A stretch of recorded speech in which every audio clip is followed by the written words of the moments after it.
भक्तिवान पुरुष कोई है, भक्ति संपन्न नर नारी मुझे प्राण के समान प्रिय है।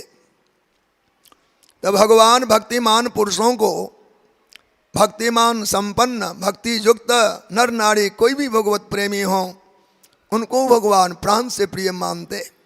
तात्पर्य क्या है? भगवान की भक्ति का महत्व है।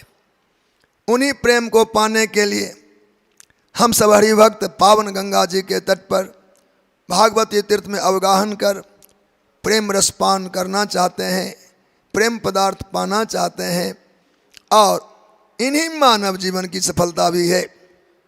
शास्त्रों में मंत्र आया है,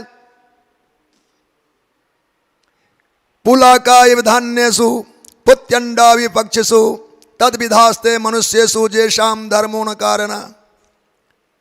पुलाका इव धान्येषु, कभी खेती होते आपने देखा ही होगा, अगल बगल फसल लगे होंगे, आपने हरे भरे खेतों में देखा होगा, फसल जब फलता है तो बालियां लटकती है, बालियां ऊपर आ जाता है। पर किसान इस बात को ठीक समझते होंगे, उन हरे भरे खेतों में बालियां सब समान ही दिखती है, सब बालियां समान ही है, पर कुछ बालियां ऐसे हैं जिनमें दाने नहीं होते, वो खाली होता है।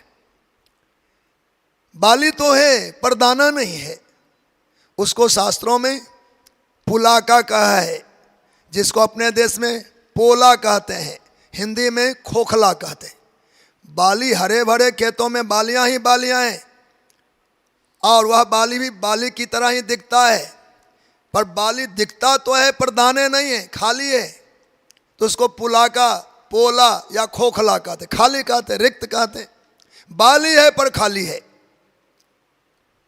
ऐसे ही पक्षी की मादा जो है वो अंडे देती है, और उन अंडों में से कुछ ऐसे भी अंडे होते हैं जिनमें जीव नहीं होता। दिखने में अंडा की आकृति समान ही है, पर उसमें जीव नहीं होते, वो खाली है। उसको पुत्यंड बोलते हैं, पुत्यंडा। तो मन कहा पुलाका इव धान्येषु पुत्यंडा इव पक्षिषु तद विधास्ते मनुष्येषु जेषाम धर्मो न कारणः। जिनके जीवन का उद्देश्य धर्म और परमात्मा नहीं है, वो कैसे हैं? कहा जैसे खेत में हरे भरे फसल लगे हों, बालियां फल गई हो, और हरे भरे खेतों में उन बालियों के समूह में वह बाली जिसमें दाना नहीं है, पक्षियों के अंडे में वह अंडा जिसमें जीव नहीं है, ठीक उसी प्रकार मानव की खेती में हरे भरे फसल के रूप में हम दिखाई देते हैं। मानव की खेती भगवान ने की है, हम सब हरे भरे फसलों की भांति हैं, बालियां भी निकल आई है, पर जब तक राम नाम के दाने नहीं फलेंगे जीवन में, तब तक जानो हम भी खोखला ही हैं। इसलिए जब तक में राम नाम के दाने न फलने लग जाए, तब तक का जीवन खोखला, खाली, पोला या रिक्त मानिए। इसलिए मानव जीवन में आवश्यकता है धर्म, परमात्मा और भगवान नाम